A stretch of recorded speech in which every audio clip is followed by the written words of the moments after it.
ನಮಸ್ಕಾರ ಸ್ನೇಹಿತರೆ, welcome back to my YouTube channel. So ನಿನ್ನೆ ವಿಡಿಯೋದಲ್ಲಿ ನಾವು ಬ್ರೇಕ್ಫಾಸ್ಟ್ ಮುಗಿಸ್ಕೊಂಡು ದನದ ಕೊಟ್ಟಿಗೆಗೆ ಬಂದ್ವಿ. ಸೊ ಕೌಶೆಡ್ಡಲ್ಲಿ ಹಸುಗೆ ಏನೇನು ಫೀಡ್ ಕೊಡ್ತಾರೆ ಅನ್ನೋದ್ರ ಬಗ್ಗೆ ಡೀಟೇಲಾಗಿ ಎಕ್ಸ್ಪ್ಲೇನ್ ಮಾಡಿದ್ದಾರೆ. ಇದನ್ನ ದಯವಿಟ್ಟು ಹೆಡ್ಫೋನ್ ಹಾಕ್ಕೊಂಡು ಕೇಳಿ, ತುಂಬ ಇನ್ಫಾರ್ಮೇಟಿವ್ ವಿಡಿಯೋ ಇದೆ. ಸೊ ನಾವು ಫುಡ್ ಕೊಡ್ತೀವಲ್ಲ, TMR ಅಂತ ಹೇಳ್ತೀವಿ, ಟೋಟಲ್ ಮಿಕ್ಸ್ಡ್ ರೇಷನ್ ಅಂತ. ಆ TMRಲ್ಲಿ ಏನು ಮಾಡ್ತೀವಿ, ಸೈಲೇಜ್ ಹಾಕ್ತೀವಿ. ಸೈಲೇಜ್ ಅಂದರೆ green fodder, fermented green fodder ಅಂತೀವಿ. ಆ ಸೈಲೇಜ್ ಏನಕ್ಕೆ ಮಾಡ್ತೀವಿ ಅಂದರೆ ಸಮ್ಮರ್ ಸೀಸನಲ್ಲಿ ನಾವು ಬೆಳೆಯೋಕ್ಕೆ ಕಷ್ಟ ಆಗುತ್ತೆ. ಇನ್ನು ಹಸಿರು ಮೇವು ನೀರು ತುಂಬ ಬೇಕಾಗುತ್ತೆ, ಇಲ್ಲಾಂದರೆ ಮಳೆ ಬರಲಿಲ್ಲ ಅಂದರೆ ಬೆಳೆಯೋಕ್ಕಾಗಲ್ಲ. ಸೊ ನಾವು ಡಿಪೆಂಡ್ ಅಪಾನ್ ಸಮ್ಮರ್ ಸೀಸನಲ್ಲಿ ಡ್ರೈ ಫಾಡರು, ಮಳೆಗಾಲದಲ್ಲಿ ಹಸಿರು ಮೇವು ಕೊಡೋದೇನಾಗುತ್ತೆ, ನಮಗೆ ಮಿಲ್ಕ್ ಈಲ್ಡ್ ವೇರಿ ಆಗುತ್ತೆ ಅಲ್ವಾ. ಹಸಿರು ಮೇವು ಕೊಟ್ಟಾಗ ನಮಗೆ ಮಿಲ್ಕ್ ಈಲ್ಡ್ ಜಾಸ್ತಿ ಆಗುತ್ತೆ, ಒಣಮೇವು ಕೊಟ್ಟಾಗ ಮಿಲ್ಕ್ ಈಲ್ಡ್ ಕಮ್ಮಿ ಆಗುತ್ತೆ. ಹಾಗಾಗಿ ನಾವೇನು ಮಾಡ್ತೀವಿ, ಈ ಥರ ಸೈಲೇಜ್ ಪ್ರಿಪೇರ್ ಮಾಡ್ಕೊತೀವಿ. 60 ರಿಂದ 70 ದಿನದ ಮೇಸ್ ಕ್ರಾಪ್, ಮೆಕ್ಕೆಜೋಳ ಕೇಳಿದ್ರು ಹಾಲ್ದೇನೆ ಅಂತ ಕರಿತೀವಿ. ಅದನ್ನು ಕಟ್ ಮಾಡಿಬಿಟ್ಟು ಮಷೀನಿಂದ ಚಾಪ್ ಮಾಡೋಕ್ಕೆ ಹೆಲ್ಪ್ ಮಾಡಿಕೊಂಡು ಅನ್ಎರೋಬಿಕ್ ಮೆಥಡಲ್ಲಿ ಮಾಡ್ತೀವಿ. ಅರೌಂಡ್ 45 ಡೇಸು ಕ್ಲೋಸ್ ಮಾಡಿ ಬಿಡ್ಬಿಡ್ತೀವಿ ಗಾಳಿ ಆಡ್ದಂಗೆ. ಆಫ್ಟರ್ 45 ಡೇಸು ನಮಗೆ ಸಿಗುತ್ತೆ ಅರೌಂಡ್ 45-60 ಕೆಪಾಸಿಟಿ ಟನ್ ಇರೋಂಥ ಸೈಲೇಜ್ ಬಿಟ್ಟಿದ್ದು. ಇದು ಒಂದು ಸತಿ ಓಪನ್ ಮಾಡಿದ್ರೆ ವಿತಿನ್ 3 ಮಂತ್ಸಲ್ಲಿ ನಾವೇನು ಮಾಡಬೇಕು, ಯೂಸ್ ಮಾಡ್ಕೋಬೇಕು. ಓಕೆ. ಸೊ ಅದನ್ನ ಇನ್ಸ್ಟೆಡ್ ಆಫ್ ಗ್ರೀನ್ ಫಾಡರ್ ಬದಲು ಯೂಸ್ ಮಾಡೋದು. ಆ TMRಲ್ಲಿ ಏನೇನು ಮಾಡಿರ್ತೀವಿ, ಗ್ರೀನ್ ಫಾಡರ್ ಇರುತ್ತೆ, ಡ್ರೈ ಫಾಡರ್ ಇರುತ್ತೆ, ಮಿನರಲ್ ಮಿಕ್ಸ್ಚರ್ ಇರುತ್ತೆ, ಮೇಜ್ ಇರುತ್ತೆ, ಆ್ಯಂಡ್ ಪ್ರೋಟೀನ್ ಸೋರ್ಸ್ ಆಗಿ ನಾವೇನು ಮಾಡ್ತೀವಿ, ಮಸ್ಟರ್ಡ್ ಕೇಕು ಇಲ್ಲ ಕೋಪ್ರಾ ಕೇಕ್ ಹಾಕ್ತೀವಿ. ಸೊ ಈ ಥರ ಎಲ್ಲ ಮಿಕ್ಸ್ ಮಾಡಿಕೊಡೋದ್ರಿಂದ ಹಸುಗೆ ಎಲ್ಲ ಒಂದೊಂದು ಬೈಟಲ್ಲಿ ಏನಾಗುತ್ತೆ, ಎಲ್ಲ ಥರ ನ್ಯೂಟ್ರಿಯೆಂಟು ಸಿಗ್ತಾ ಹೋಗುತ್ತೆ. ಓಕೆ. ಸೊ ನಾವು ನಮ್ಮ ಬಾಡಿಗೆ ಏನು ಬೇಕು ನ್ಯೂಟ್ರಿಯೆಂಟ್ ನಾವು ತೊಗೋತೀವಲ್ವ, ಅದೇ ರೀತಿ ಏನಾಗುತ್ತೆ, ಬರೀ ಹಸಿರು ಮೇವು ಹಾಕಿದ್ರೆ ಹಸಿರು ಮೇವಲ್ಲಿರುವಂಥ ನ್ಯೂಟ್ರಿಯೆಂಟ್ ಹೋಗುತ್ತೆ, ಬೇರೆ ಪ್ರೋಟೀನ್ ಏನೂ ಹೋಗಲ್ವಲ್ಲ. Depend upon the lactation, body weight, milk production ಮೇಲೆ ನಾವೇನು ಮಾಡ್ತೀವಿ, ಫುಡ್ನ ಪ್ರಿಪೇರ್ ಮಾಡಿ ಹಸುಗಳಿಗೆ ಕೊಡ್ತಾ ಇರ್ತೀವಿ. ಇದೆಲ್ಲ ಬಂದು ಸೈಲೇಜ್ ಬಂಕರ್ಸು. ಇದು ಮಾಡಿದ್ದೀವಲ್ಲ, ಈ ಕಡೆ ಬನ್ನಿ. ಇದು ಬಂದು ಸೈಲೇಜ್ ಬಂಕರ್ಸು. ಈಗ ಇದು ಓಪನ್ ಮಾಡಿದ್ದೀವಿ. ಇದು ಗ್ರೀನ್ ಫಾಡರು, ಡ್ರೈ ಫಾಡರು. ಸೊ ಈಗ ಒಂದು ಕಂಪಾರ್ಟ್ಮೆಂಟ್ ಅಂದರೆ ಮೀನ್ಸ್ ಅರ್ಲಿ ಲ್ಯಾಕ್ಟೇಷನ್ ಅಂತ ಬಂತು ಅಂದರೆ ಅದರಲ್ಲಿ ಎಷ್ಟು ಹಸು ಇರುತ್ತೆ, ಒಂದು 5 ಹಸು ಇತ್ತು ಅಂದರೆ ಅದ್ರ ಬಾಡಿ ವೆಯ್ಟ್ ಮೇಲೆ ಏನು ಮಾಡ್ತೀವಿ, ನಾವು ಫುಡ್ನ ಕ್ಯಾಲ್ಕುಲೇಟ್ ಮಾಡಿಬಿಟ್ಟು ಗ್ರೀನ್ ಫಾಡರ್ ಎಷ್ಟು, ಒಂದು 10 kg, ಸೈಲೇಜ್ ಒಂದು 5 kg, ಈ ಥರ ಕ್ಯಾಲ್ಕುಲೇಟ್ ಮಾಡಿ ನಾವು ಇಲ್ಲಿ ಪ್ರಿಪೇರ್ ಮಾಡ್ಕೋತೀವಿ. ಏರಿಯಾದಲ್ಲಿ ಪ್ರಿಪೇರ್ ಮಾಡಿಬಿಟ್ಟು ಫೀಡ್ ಮಾಡ್ತೀವಿ. ನೀವು ನೋಡ್ಬೋದು, ನಾವು ದಿನಕ್ಕೆ ಒಂದೇ ಸತಿ ಫೀಡ್ ಮಾಡೋದು ಮೇವು. ಏನಕ್ಕೆ ಅಂದರೆ, ಸೊ ಫಾರ್ಮರ್ಸ್ ಯಾವ ರೀತಿ ಮಾಡ್ತಾರೆ, ಫ್ರೀ ಇದ್ದಾಗ ಬರ್ತಾರೆ, ಫೀಡ್ ಮಾಡ್ತಾರೆ, ಹೋಗ್ತಾರೆ, ಫ್ರೀ ಇದ್ದಾಗ ಬಂದು ನೀರು ಕುಡಿಸ್ತಾರೆ. ಬಟ್ ಒಂದು ಹಸು ಎಷ್ಟು ಇಂಟೇಕ್ ತಗೊಳುತ್ತೆ, ಒಂದು ಹಸು ಎಷ್ಟು ನೀರು ಕುಡಿಯುತ್ತೆ ಅನ್ನೋದು ಗೊತ್ತಿರಲ್ಲ. ಸೊ ಒಂದು ಹಸು ಏನಿಲ್ಲ ಅಂದರೆ ಪರ್ ಡೇ ಎಷ್ಟು ಕುಡಿಬೋದು ನೀರು, 60 ರಿಂದ 120 ಲೀಟರ್ವರೆಗೂ ಕುಡಿಯುತ್ತೆ ಒಂದು ಅಡಲ್ಟ್ ಹಸು ಪ್ರತಿ ದಿನಕ್ಕೆ. ಸೊ ಮೇವು ಎಷ್ಟು ತಿನ್ಬೋದು, depending upon the body weight. ಒಂದು ಹಸು ಒಂದು 400 kg ವೇ ಮಾಡುತ್ತೆ ಅಂದರೆ 10% ಆಫ್ ದಿ ಬಾಡಿ ವೇಟ್ ಅಂದರೆ 40 kg ಮೇವು ತಿನ್ನುತ್ತೆ. ಸೊ ಅಷ್ಟು ನಾವು ಫಾರ್ಮರ್ಸ್ ಕೊಡ್ತಾರಾ, ಕೊಡೋಲ್ಲ. ಸೊ ಒಂದು ದಿನಕ್ಕೆ 24 ಅವರ್ಸ್ ಅಂದರೆ 24 ಅವರ್ಸ್ ಅದು ಮೇವು ತಿನ್ನೋಲ್ಲ. ಒಂದು 5 to 6 ಅವರ್ಸ್ ಮಾತ್ರ ತಗೊಳುತ್ತೆ. ಬೇಗ ತಿಂದಿದ್ದು ಮತ್ತೆ ಟೇಕ್ ಇಟ್ ಬ್ಯಾಕ್ ತೆಗೆದು ಚೂವಿಂಗ್ ಮಾಡ್ತಾಯಿರ್ತಾರೆ, ರುಮಿನೇಷನ್ ಅಂತ ಹೇಳ್ತೀವಿ. ಅದು ಮಾಡೋದ್ರಿಂದ ಅದೇನಾಗುತ್ತೆ, ಆ್ಯಕ್ಟಿವ್ ಆಗೂ ಇರುತ್ತೆ, ಬೇಕಾದಾಗ ಫುಡ್ಡು ತಿನ್ನುತ್ತೆ, ನೀರು ಕುಡಿಯುತ್ತೆ, ಇದ್ದಂತೆ ರೆಸ್ಟ್ ಮಾಡುತ್ತೆ. ಈ ರೀತಿ ಮಾಡೋದ್ರಿಂದ ಫಾರ್ಮರ್ಸ್ ಟೈಮ್ ಉಳಿಯುತ್ತೆ, ಆ್ಯಂಡ್ ಅವನಿಗೆ ಬೇರೆ ಕೆಲಸದಲ್ಲಿ ಇನ್ವಾಲ್ವ್ಮೆಂಟು ಆಗ್ಬೋದು.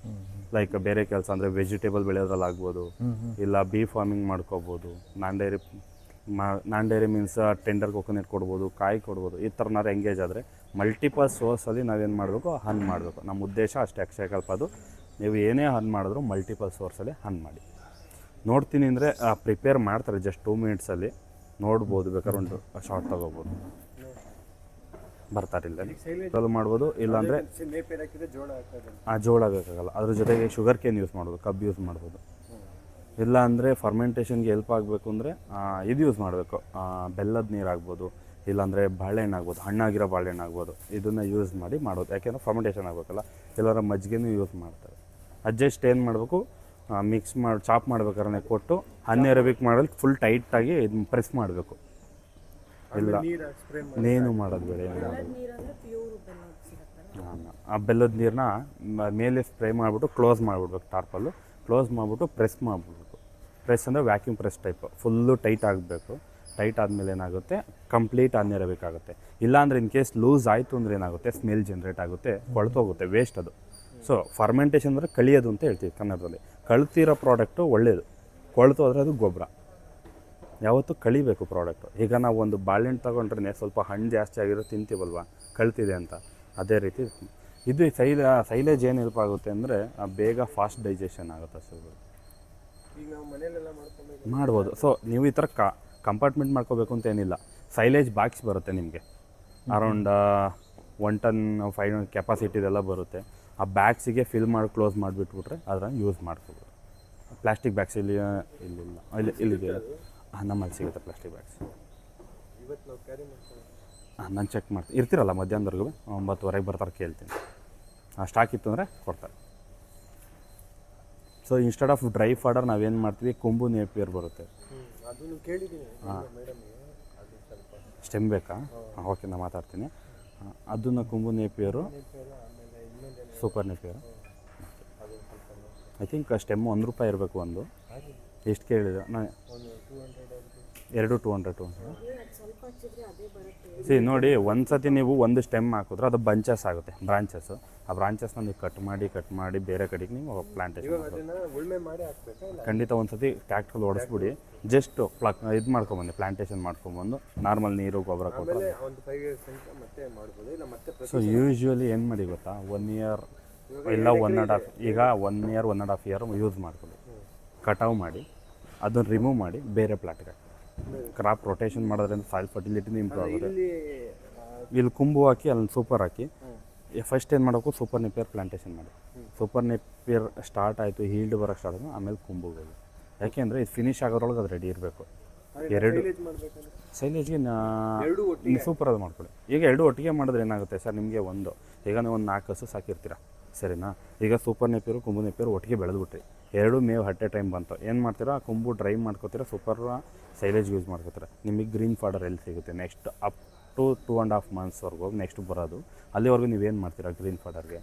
ನಾವು ಯಾವ ರೀತಿ ಮಾಡಬೇಕು ಅಂದ್ರೆ ಪ್ಲಾನು, ಈ ಸೂಪರ್ ನೆಪಿಯರ್ ನಮಗೆ ರೆಡಿ ಆಯಿತು, ಕಟಾವಿಗೆ ಬಂತು ಅನ್ನೋದ್ರೊಳಗೆ ಇದು ಪ್ಲಾಂಟೇಶನ್ ಆಗಿ ಸ್ವಲ್ಪ ಗ್ರೋ ಆಗಿರ್ಬೇಕು. ಇದು ಮುಗಿಯೋದ್ರೊಳಗೆ ಅದು ರೆಡಿ ಇರಬೇಕು ನಮಗೆ ಮೇವು. ಇದರೊಳಗೆ ಸೈಲೇಜ್ ಮಾಡ್ಕೊಂಡು ಮಾಡ್ಕೋಬೋದು. ಸೂಪರ್ ನೆಪಿಯರಲ್ಲಿ ನೋಡಿ, 1 ಎಕರೆಗೆ ವರ್ಷಕ್ಕೆ ಏನಿಲ್ಲ ಅಂದ್ರೆ 100 ಟನ್ ಬರುತ್ತೆ, 80 to 100 ಟನ್. ಅದು ಕುಂಬು ಸ್ವಲ್ಪ ಹೀಲ್ಡ್ ಕಮ್ಮಿ ಬರುತ್ತೆ.